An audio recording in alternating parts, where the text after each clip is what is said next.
The Return of Sherlock Holmes by Sir Arthur Conan Doyle. 11. The Adventure of the Missing Three-Quarter. Editorial Note. Within this adventure, there will be references to hieroglyphic writing which are presented as illustrations in the original volume.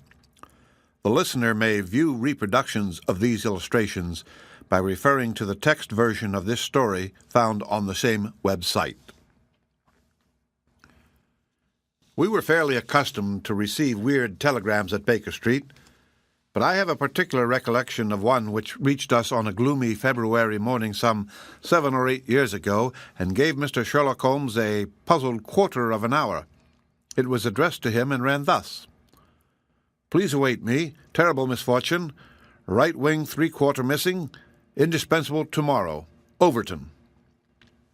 "Strand postmark and dispatched 10:36, said Holmes, reading it over and over. Mr. Overton was evidently considerably excited when he sent it, and somewhat incoherent in consequence. Well, he will be here, I dare say, by the time I have looked through the Times, and then we shall know all about it. Even the most insignificant problem would be welcome in these stagnant days." Things had indeed been very slow with us, and I had learned to dread such periods of inaction, for I knew by experience that my companion's brain was so abnormally active that it was dangerous to leave it without material upon which to work. For years I had gradually weaned him from that drug mania which had threatened once to check his remarkable career.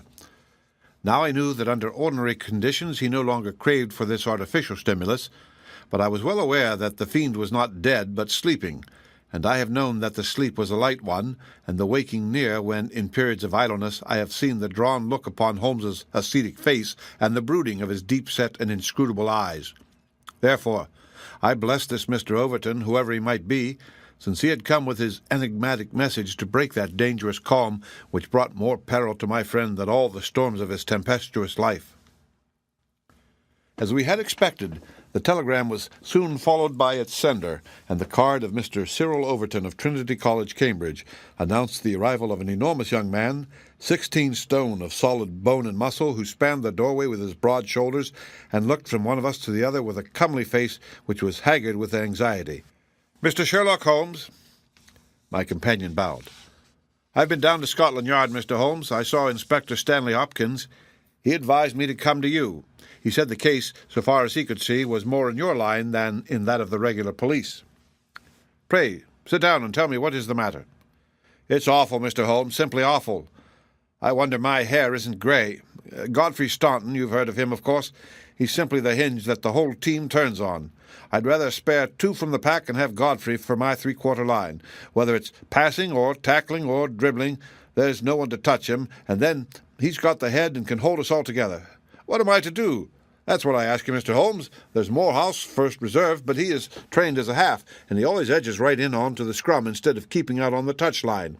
He's a fine place kick, it's true, but then he has no judgment, and he can't sprint for nuts. Why, Morton or Johnson, the Oxford Flyers, could romp round him. Stevenson is fast enough, but he couldn't drop from the 25 line, and a three-quarter who can't punt or drop isn't worth a place for pace alone. No, Mr. Holmes, we are done unless you can help me to find Godfrey Staunton." My friend had listened with amused surprise to this long speech, which was poured forth with extraordinary vigor and earnestness, every point being driven home by the slapping of a brawny hand upon the speaker's knee. When our visitor was silent, Holmes stretched out his hand and took down letter S of his commonplace book. For once he dug in vain into that mine of varied information. "There is Arthur H. Staunton, the rising young forger," said he, "and there was Henry Staunton, whom I helped to hang, but Godfrey Staunton is a new name to me." It was our visitor's turn to look surprised. "Why, Mr. Holmes, I thought you knew things," said he. "I suppose, then, if you have never heard of Godfrey Staunton, you don't know Cyril Overton either." Holmes shook his head good-humouredly. "Great Scott!" cried the athlete. "Why, I was first reserve for England against Wales, and I've skippered the varsity all this year. But that's nothing. I didn't think there was a soul in England who didn't know Godfrey Staunton, the crack three-quarter, Cambridge, Blackheath, and 5 internationals. Good Lord, Mr. Holmes, where have you lived?" Holmes laughed at the young giant's naive astonishment. "You live in a different world to me, Mr. Overton, a sweeter and healthier one. My ramifications stretch out into many sections of society, but never, I am happy to say, into amateur sport, which is the best and soundest thing in England. However, Your unexpected visit this morning shows me that even in that world of fresh air and fair play, there may be work for me to do. So now, my good sir, I beg you to sit down and to tell me slowly and quietly exactly what it is that has occurred and how you desire that I should help you." Young Overton's face assumed the bothered look of the man who is more accustomed to using his muscles than his wits. But by degrees, with many repetitions and obscurities, which I may admit from this narrative, he laid his strange story before us. "It's this way, Mr. Holmes. As I have said, I am the skipper of the rugger team of Cambridge, varsity, and Godfrey Staunton is my best man. Tomorrow we play Oxford. Yesterday we all came up and we settled at Bentley's private hotel. At 10 o'clock I went round and saw that all the fellows had gone to roost, for I believe in strict training and plenty of sleep to keep a team fit. I had a word or two with Godfrey before he turned in. He seemed to me to be pale and bothered. I asked him what was the matter. He said he was all right, just a touch of headache.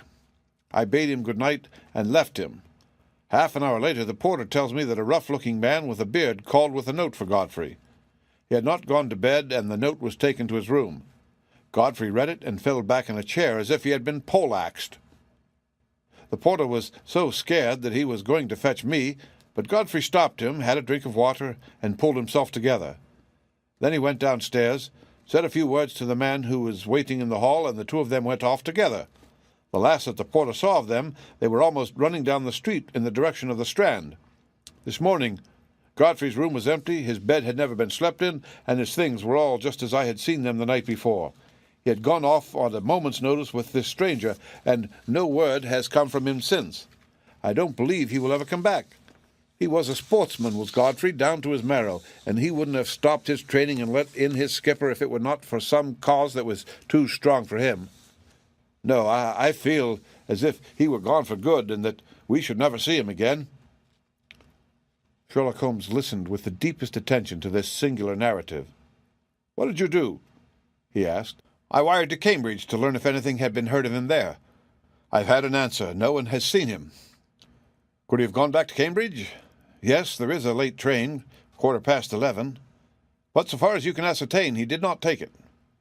"No, he has not been seen." "What did you do next?" "I wired to Lord Mount James." "Why to Lord Mount James?" "Godfrey is an orphan, and Lord Mount James is his nearest relative, his uncle, I believe." "Indeed? This throws new light upon the matter. Lord Mount James is one of the richest men in England." "So I've heard Godfrey say." "And your friend was closely related?" "Yes, he was his heir, and the old boy is nearly 80, cram full of gout, too. They say he could chalk his billiard cue with his knuckles." "He never allowed Godfrey a shilling in his life, for he is an absolute miser. But it will all come to him right enough." "Have you heard from Lord Mount James?" "No." "What motive could your friend have in going to Lord Mount James?" "Well, something was worrying him the night before, and if it was to do with money, it is possible that he would make for his nearest relative who had so much of it, though, from all I have heard, he would not have much chance of getting it. Godfrey was not fond of the old man. He would not go if he could help it." "Well, we can soon determine that. If your friend was going to his relative, Lord Mount James, you have then to explain the visit of this rough-looking fellow at so late an hour, and the agitation that was caused by his coming." Cyril Overton pressed his hands to his head. "I can make nothing of it," said he. Well, I have a clear day, and I shall be happy to look into the matter," said Holmes. "I should strongly recommend you to make your preparations for your match without reference to this young gentleman. It must, as you say, have been an overpowering necessity which tore him away in such a fashion, and the same necessity is likely to hold him away. Let us step round together to this hotel and see if the porter can throw any fresh light upon the matter." Sherlock Holmes was a past master in the art of putting a humble witness at his ease, and very soon, in the privacy of Godfrey Staunton's abandoned room, he had extracted all that the porter had to tell. The visitor of the night before was not a gentleman, neither was he a working man. He was simply what the porter described as a medium-looking chap, a man of 50, beard grizzled, pale face, quietly dressed. He seemed himself to be agitated. The porter had observed his hand trembling when he held out the note. Godfrey Staunton had crammed the note into his pocket. Staunton had not shaken hands with the man in the hall. They had exchanged a few sentences, of which the porter had only distinguished the one word, "time." Then they had hurried off in the manner described. It was just 10:30 by the hall clock. "Let me see," said Holmes, seating himself on Staunton's bed. "You are the day porter, are you not?" "Yes, sir. I go off duty at 11. The night porter saw nothing, I suppose?" "No, sir. One theatre party came in late, no one else." "Were you on duty all day yesterday?" "Yes, sir." "Did you take any messages to Mr. Staunton?" "Yes, sir. One telegram." "Ah, that's interesting. What o'clock was this?" "About 6. "Where was Mr. Staunton when he received it?" "Here, in his room." "Were you present when he opened it?" "Yes, sir. I waited to see if there was an answer." "Well, was there?" "Yes, sir. He wrote an answer." "Did you take it?" "No, he took it himself." "But he wrote it in your presence?" "Yes, sir. I was standing by the door, and he with his back turned at that table. When he had written it, he said, 'All right, porter, I will take this myself.'" "What did he write it with?" "A pen, sir." "Was the telegraphic form one of those on the table?" "Yes, sir, it was the top one." Holmes rose. Taking the forms, he carried them over to the window and carefully examined that which was uppermost. "It is a pity he did not write in pencil," said he, throwing them down again with a shrug of disappointment. "As you have no doubt frequently observed, Watson, the impression usually goes through, a fact which has dissolved many a happy marriage. However, I can find no trace here. I rejoice, however, to perceive that he wrote with a broad-pointed quill pen, and I can hardly doubt that we will find some impression upon this blotting-pad.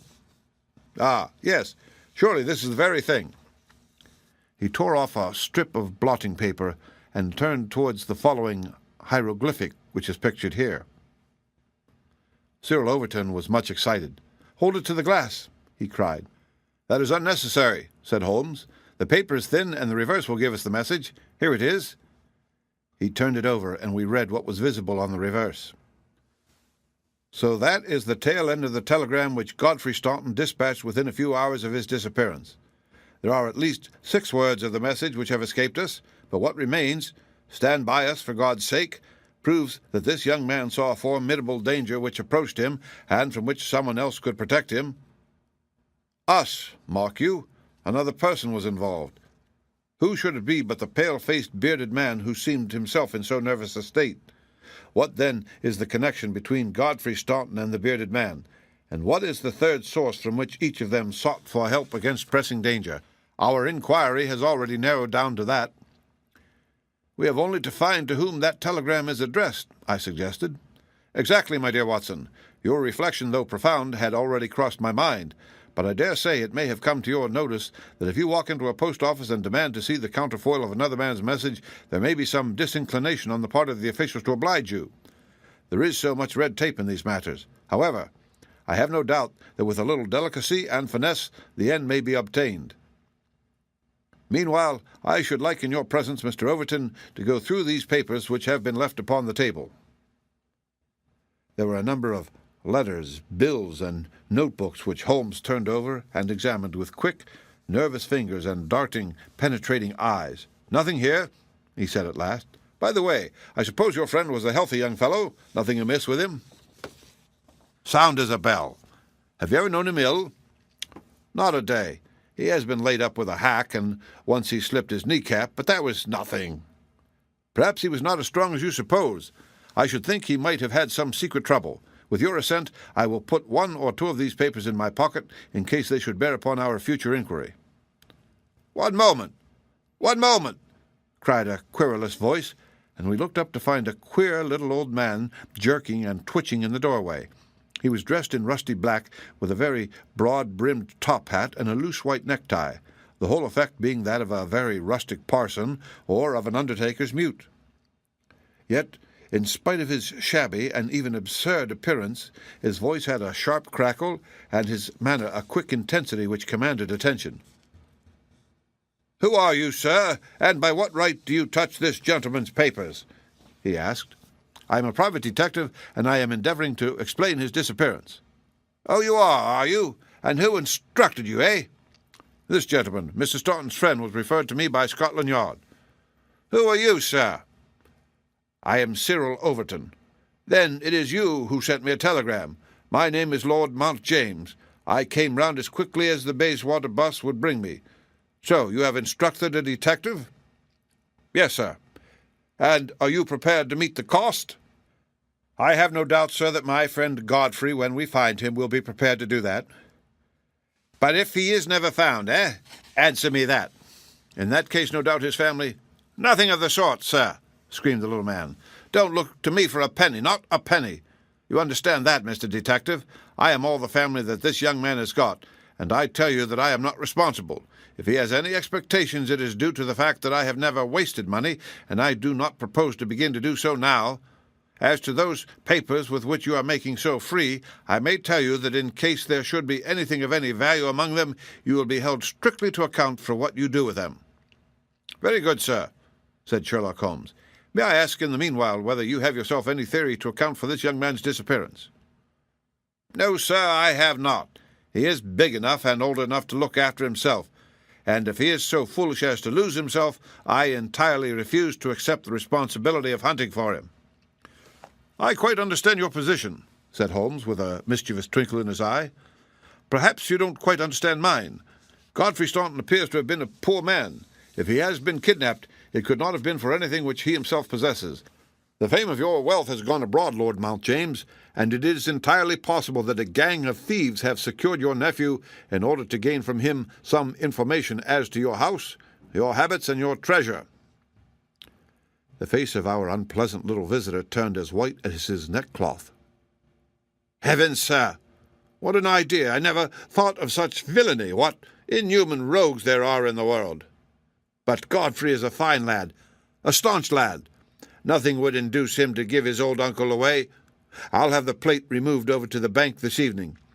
In the meantime, spare no pains, Mr. Detective. I beg you to leave no stone unturned to bring him safely back. As to money, well, so far as a fiver or even a tenner goes, you can always look to me. Even in his chastened frame of mind, the noble miser could give us no information which could help us, for he knew little of the private life of his nephew. Our only clue lay in the truncated telegram, and with a copy of this in his hand, Holmes set forth to find a second link for his chain. We had shaken off Lord Mount James, and Overton had gone to consult with the other members of his team over the misfortune which had befallen them. There was a telegraph office at a short distance from the hotel. We halted outside. "It's worth trying, Watson," said Holmes. "Of course, with a warrant we could demand to see the counterfoils, but we have not reached that stage yet. I don't suppose they remember faces in so busy a place. Let us venture it." "I'm sorry to trouble you," said he in his blandest manner to the young woman behind the grating. "There is some small mistake about a telegram I sent yesterday. I have had no answer, and I very much fear that I must have omitted to put my name at the end. Could you tell me if this was so?" The young woman turned over a sheaf of counterfoils. "What o'clock was it?" she asked. "A little after 6. Whom was it to?" Holmes put his finger to his lips and glanced at me. "The last words in it were, 'For God's sake,'" he whispered confidentially. "I am very anxious at getting no answer." The woman separated one of the forms. "This is it. There is no name," said she, smoothing it out upon the counter. "Then that, of course, accounts for my getting no answer," said Holmes. "Dear me, how very stupid of me, to be sure. Good morning, miss, and many thanks for having relieved my mind." He chuckled and rubbed his hands when we found ourselves in the street once more. "Well?" I asked. "We progress, my dear Watson, we progress. I had 7 different schemes for getting a glimpse of that telegram, but I could hardly hope to succeed the very first time." "And what have you gained?" "A starting point for our investigation." He hailed a cab. "King's Cross Station," said he. "We have a journey, then?" "Yes, I think we must run down to Cambridge together. All the indications seem to point in that direction." "Tell me," I asked as we rattled up Gray's Inn Road, "have you any suspicion yet as to the cause of the disappearance? I don't think that, among all our cases, I have known one where the motives are more obscure. Surely you don't really imagine that he may be kidnapped in order to give information against his wealthy uncle?" "I confess, my dear Watson, that does not appeal to me as a very probable explanation. It struck me, however, as being the one which was most likely to interest that exceedingly unpleasant old person." "It certainly did that. But what are your alternatives?" "I could mention several. You must admit that it is curious and suggestive that this incident should occur on the eve of this important match, and should involve the only man whose presence seemed essential to the success of the side. It may, of course, be coincidence, but it is interesting. Amateur sport is free from betting, but a good deal of outside betting goes on among the public, and it is possible that it might be worth someone's while to get at a player as the ruffians of the turf get at a racehorse. There is one explanation. A second very obvious one is that this young man really is the heir of a great property, however modest his means may at present time be, and it is not impossible that a plot to hold him for a ransom might be concocted. These theories take no account of the telegram. Quite true, Watson. The telegram still remains the only solid thing with which we have to deal, and we must not permit our attention to wander away from it. It is to gain light upon the purpose of this telegram that we are now on our way to Cambridge. The path of our investigation is at present obscure, but I shall be very much surprised if before evening we have not cleared it up or made a considerable advance along it. It was already dark when we reached the old university city. Holmes took a cab at the station and ordered the man to drive to the house of Dr. Leslie Armstrong. A few minutes later, we had stopped at a large mansion in the busiest thoroughfare. We were shown in, and after a long wait, were at last admitted into the consulting room, where we found the doctor seated behind his table. It argues the degree in which I had lost touch with my profession that the name of Leslie Armstrong was unknown to me. Now I am aware that he is not only one of the heads of the medical school of the university, but a thinker of European reputation in more than one branch of science. Yet even without knowing his brilliant record, one could not fail to be impressed by a mere glance at the man, the square, massive face, the brooding eyes under the thatched brows, and the granite moulding of the inflexible jaw. A man of deep character, a man with an alert mind, grim, ascetic, self-contained, formidable. So I read Dr. Leslie Armstrong.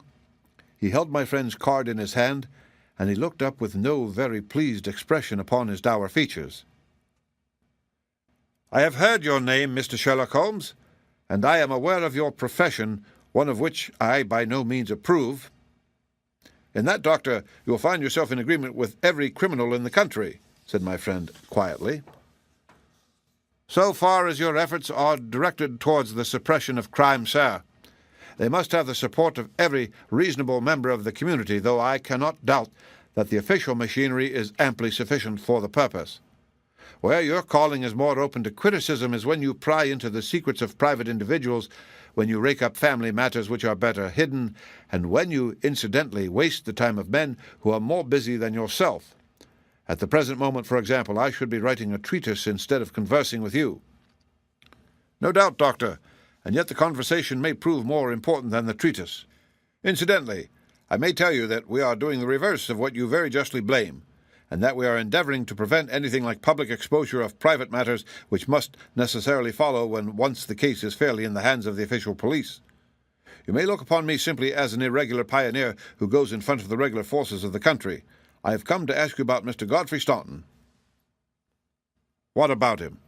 "You know him, do you not?" "He is an intimate friend of mine." "Are you aware that he has disappeared?" "Ah, indeed." There was no change of expression in the rugged features of the doctor. "He left his hotel last night. He has not been heard of." "No doubt he will return. Tomorrow is the varsity football match." "I have no sympathy with these childish games. The young man's fate interests me deeply, since I know him and like him. The football match does not come within my horizon at all." "I claim your sympathy, then, in my investigation of Mr. Staunton's fate. Do you know where he is?" "Certainly not." "You have not seen him since yesterday?"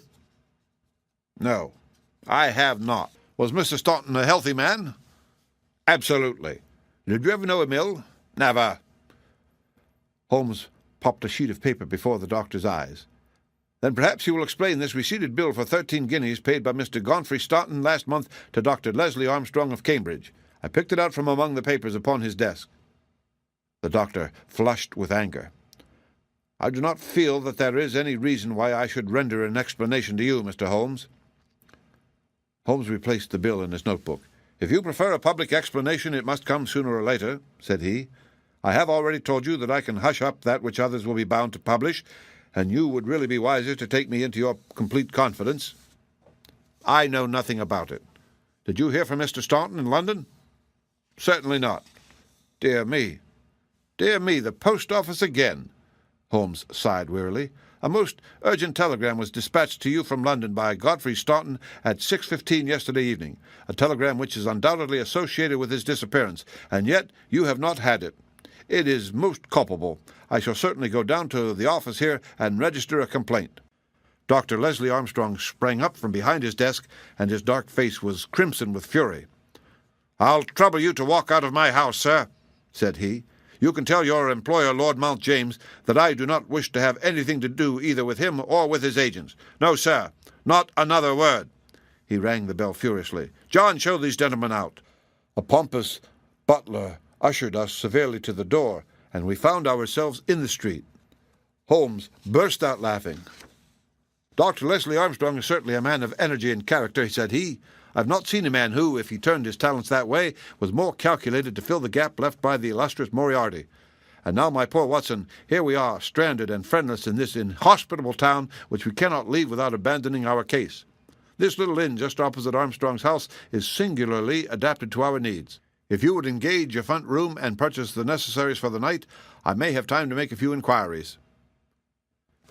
These few inquiries proved, however, to be a more lengthy proceeding than Holmes had imagined, for he did not return to the inn until nearly 9 o'clock. He was pale and dejected, stained with dust, and exhausted with hunger and fatigue. A cold supper was ready upon the table, and when his needs were satisfied and his pipe alight, he was ready to take that half-comic and wholly philosophic view which was natural to him when his affairs were going awry. The sound of carriage wheels caused him to rise and glance out of the window. A brougham and a pair of greys under the glare of a gas lamp stood before the doctor's door.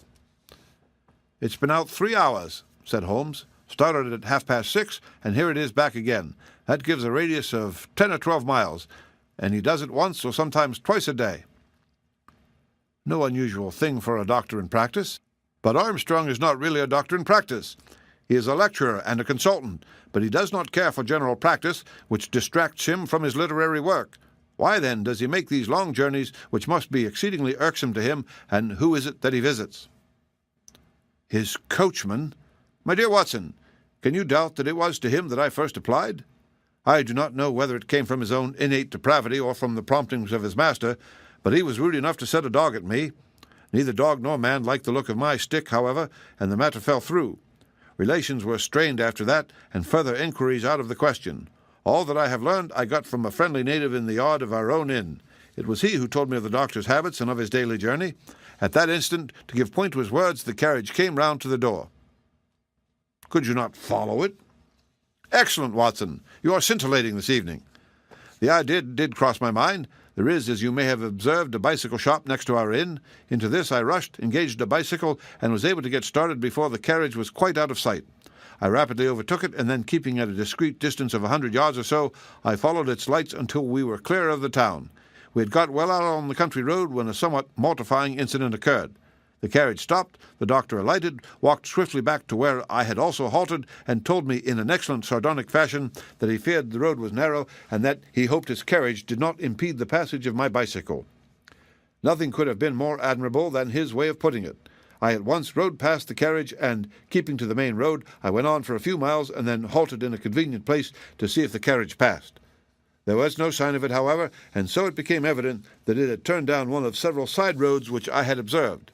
I rode back, but again saw nothing of the carriage, and now, as you perceive, it has returned after me. Of course, I had at the outset no particular reason to connect these journeys with the disappearance of Godfrey Staunton, and was only inclined to investigate them on the general grounds that everything which concerns Dr. Armstrong is at present of interest to us. But now that I find he keeps so keen a lookout upon anyone who may follow him on these excursions, the affair appears more important, and I shall not be satisfied until I have made the matter clear. We can follow him tomorrow." "Can we? It is not so easy as you seem to think. You are not familiar with Cambridgeshire scenery, are you? It does not lend itself to concealment. All this country that I passed over tonight is as flat and clean as the palm of your hand, and the man we are following is no fool, as he very clearly showed tonight. I have wired to Overton to let us know any fresh London developments at this address, and in the meantime we can only concentrate our attention upon Dr. Armstrong, whose name the obliging young lady at the office allowed me to read upon the counterfoil of Staunton's urgent message. He knows where the young man is, to that I'll swear, and if he knows, then it must be our own fault if we cannot manage to know also. At present it must be admitted that the odd trick is in his possession, and as you are aware, Watson, it is not my habit to leave the game in that condition." And yet the next day brought us no answer to the solution of the mystery. A note was handed in after breakfast, which Holmes passed across to me with a smile. "Sir," it ran, "I can assure you that you are wasting your time in dogging my movements. I have, as you discovered last night, a window at the back of my brougham, and if you desire a 20-mile ride which will lead you to the spot from which you started, you have only to follow me. Meanwhile, I can inform you that no spying upon me can in any way help Mr. Godfrey Staunton, and I am convinced that the best service you can do to that gentleman is to return at once to London and to report to your employer that you are unable to trace him. Your time in Cambridge will certainly be wasted. Yours faithfully, Leslie Armstrong." "An outspoken, honest antagonist is the doctor," said Holmes. "Well, well, he excites my curiosity, and I must really know more before I leave him." "His carriage is at his door now," said I. "There he is, stepping into it. I saw him glance up at our window as he did so. Suppose I try my luck upon the bicycle." "No, no, my dear Watson. With all respect for your natural acumen, I do not think that you are quite a match for the worthy doctor. I think that possibly I can attain our end by some independent explorations of my own. I am afraid that I must leave you to your own devices, as the appearance of two inquiring strangers upon a sleepy countryside might excite more gossip than I care for. No doubt you will find some sights to amuse you in this venerable city, and I hope to bring back a more favourable report to you before evening." Once more, however, my friend was destined to be disappointed. He came back at night weary and unsuccessful. "I have had a blank day, Watson. Having got the doctor's general direction, I spent the day in visiting all the villages upon that side of Cambridge and comparing notes with publicans and other local news agencies. I have covered some ground. Chesterton, Histon, Waterbeach, and Oakington have each been explored and have each proved disappointing. The daily appearance of a brougham and pair could hardly have been overlooked in such sleepy hollows. The doctor has scored once more. Is there a telegram for me?" "Yes, I opened it. Here it is. Ask for Pompey from Jeremy Dixon, Trinity College." "I don't understand it." "Oh, it is clear enough. It is from our friend Overton, and is in answer to a question from me. I'll just send round a note to Mr. Jeremy Dixon, and then I have no doubt that our luck will turn. By the way, is there any news of the match?" "Yes, the local evening paper has an excellent account in its last edition. Oxford won by a goal and 2 tries. The last sentences of the description say, 'The defeat of the Light Blues may be entirely attributed to the unfortunate absence of the crack international Godfrey Staunton, whose want was felt at every instant of the game. The lack of combination in the three-quarter line and their weakness both in attack and defence more than neutralized the efforts of a heavy and hard-working pack.'" "Then our friend Overton's forebodings have been justified," said Holmes. "Personally, I am in agreement with Dr. Armstrong, and football does not come within my horizon. Early to bed, Watson, for I foresee that tomorrow may be an eventful day." I was horrified by my first glimpse of Holmes next morning, for he sat by the fire holding his tiny hypodermic syringe. I associated that instrument with the single weakness of his nature, and I feared the worst when I saw it glittering in his hand. He laughed at my expression of dismay and laid it upon the table. "No, no, my dear fellow, there is no cause for alarm. It is not upon this occasion the instrument of evil, but it will rather prove to be the key which will unlock our mystery. On this syringe I base all my hopes. I have just returned from a small scouting expedition, and everything is favourable. Eat a good breakfast, Watson, for I propose to get upon Dr. Armstrong's trail today, and once on it I will not stop for rest or food until I run him to his burrow." "In that case," said I, "we had best carry our breakfast with us, for he is making an early start. His carriage is at the door." "Never mind, let him go. He will be clever if he can drive where I cannot follow him. When you have finished, come downstairs with me, and I will introduce you to a detective who is a very eminent specialist in the work that lies before us." When we descended, I followed Holmes into the stable-yard, where he opened the door of a loose box and let out a squat, lop-eared white and tan dog, something between a beagle and a foxhound. "Let me introduce you to Pompey," said he. "Pompey is the pride of the local drag-hounds. No very great flyer, as his build will show, but a staunch hound on a scent. Well, Pompey, you may not be fast, but I expect you will be too fast for a couple of middle-aged London gentlemen, so I will take the liberty of fastening this leather leash to your collar. Now, boy, come along and show what you can do." He led him across to the doctor's door. The dog sniffed round for an instant, and then, with a shrill whine of excitement, started off down the street, tugging at his leash in his efforts to go faster. In half an hour we were clear of the town and hastening down a country road. "What have you done, Holmes?" I asked.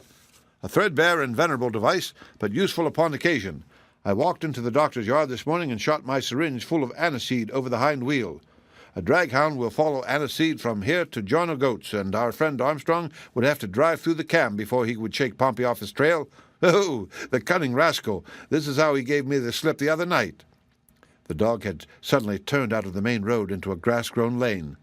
Half a mile further this opened into another broad road, and the trail turned hard to the right in the direction of the town which we had just quitted.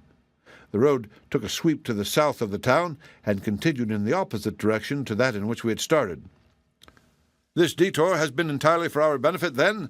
said Holmes. "No wonder that my inquiries among those villages led to nothing. The doctor has certainly played the game for all it's worth, and one would like to know the reason for such elaborate deception. This should be the village of Trumpington to the right of us, and by Jove, here is the brougham coming round the corner. Quick, Watson, quick, or we're done." He sprang through a gate into a field, dragging the reluctant Pompey after him. We had hardly got under the shelter of the hedge when the carriage rattled past. I caught a glimpse of Dr. Armstrong within, his shoulders bowed, his head sunk on his hands, the very image of distress. I could tell by my companion's graver face that he also had seen. "I fear there is some dark ending to our quest," said he. "It cannot be long before we know it. Come, Pompey. Ah, it is the cottage in this field." There could be no doubt that we had reached the end of our journey. Pompey ran about and whined eagerly outside the gate where the marks of the brougham's wheels were still to be seen. A footpath led across to the lonely cottage. Holmes tied the dog to the hedge, and we hastened onwards. My friend knocked at the little rustic door, and knocked again without response. And yet the cottage was not deserted, for a low sound came to our ears, a kind of drone of misery and despair which was indescribably melancholy. Holmes paused, irresolute, and then he glanced back at the road which we had just traversed. A brougham was coming down it, and there could be no mistaking those grey horses. "By Jove, the doctor is coming back," cried Holmes. "That settles it. We are bound to see what it means before he comes." He opened the door, and we stepped into the hall. The droning sound swelled louder upon our ears until it became one long, deep wail of distress. It came from upstairs. Holmes darted up, and I followed him. He pushed open a half-closed door, and we both stood appalled at the sight before us. A woman, young and beautiful, was lying dead upon the bed.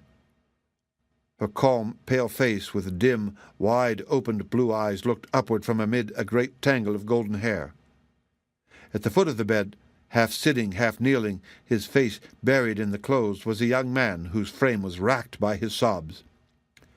So absorbed was he by his bitter grief that he never looked up until Holmes' hand was on his shoulder. "Are you Mr. Godfrey Staunton?" Yes, I am. But you are too late. She is dead." The man was so dazed that he could not be made to understand that we were anything but doctors who had been sent to his assistance. Holmes was endeavoring to utter a few words of consolation and to explain the alarm which had been caused to his friends by his sudden disappearance, when there was a step upon the stairs, and there was the heavy, stern, questioning face of Dr. Armstrong at the door. "So, gentlemen," said he, "you have attained your end, and have certainly chosen a particularly delicate moment for your intrusion. I would not brawl in the presence of death, but I can assure you that if I were a younger man, your monstrous conduct would not pass with impunity." "Excuse me, Dr. Armstrong. I think we are a little at cross purposes," said my friend with dignity. "If you could step downstairs with us, we may each be able to give some light to the other upon this miserable affair." A minute later, the grim doctor and ourselves were in the sitting-room below. "Well, sir," said he, "I wish you to understand in the first place that I am not employed by Lord Mount James, and that my sympathies in this matter are entirely against that nobleman. When a man is lost, it is my duty to ascertain his fate, but having done so, the matter ends so far as I am concerned, and so long as there is nothing criminal, I am much more anxious to hush up private scandals than to give them publicity. If, as I imagine, there is no breach of the law in this matter, you can absolutely depend upon my discretion and my cooperation in keeping the facts out of the papers." Dr. Armstrong took a quick step forward and wrung Holmes by the hand. "You are a good fellow," said he. "I had misjudged you. I thank heaven that my compunction at leaving poor Staunton all alone in this plight caused me to turn my carriage back and so to make your acquaintance. Knowing as much as you do, the situation is very easily explained. A year ago, Godfrey Staunton lodged in London for a time and became passionately attached to his landlady's daughter, whom he married. She was as good as she was beautiful, and as intelligent as she was good. No man need be ashamed of such a wife. But Godfrey was the heir to this crabbed old nobleman, and it was quite certain that the news of his marriage would have been the end of his inheritance. I knew the lad well, and I loved him for his many excellent qualities. I did all I could to help him to keep things straight. We did our very best to keep the thing from everyone, for when once such a whisper gets about, it is not long before everyone has heard it. Thanks to this lonely cottage and his own discretion, Godfrey has up to now succeeded. Their secret was known to no one, save to me, and to one excellent servant who has at present gone for assistance to Trumpington.